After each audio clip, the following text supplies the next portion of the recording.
A devastated community tonight gathers in grief to remember two teenagers murdered on Long Island. CBS 2's Sonia Rincon joining us now live from Brentwood, where hundreds of people are expected at a vigil tonight to remember the girls. Sonia?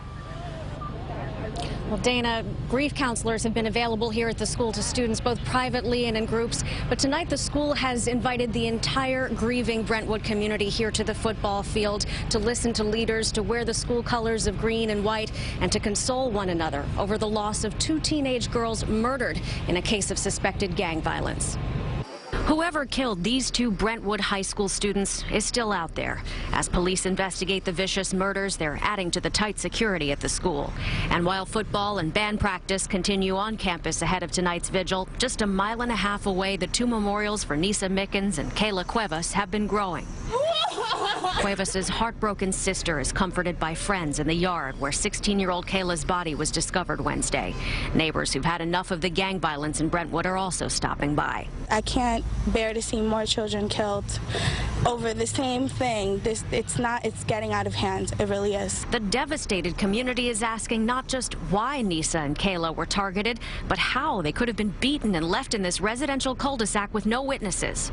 I don't know how no one's seen it or heard anything. If they did, I don't know why they didn't say anything. County Legislator Monica Martinez is urging anyone who did to come forward.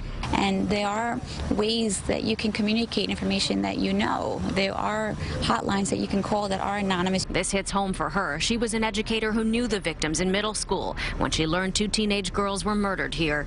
Never would I have even imagined that it would have been two girls that I personally knew. She and colleague Tom Silmy, who also represents part of Brentwood, agree more can be done to reach vulnerable children to prevent the gang violence that's gripped this community. This is a battle that has been going on for some time and will continue to go on for some time. For as long as children feel like they don't have hope.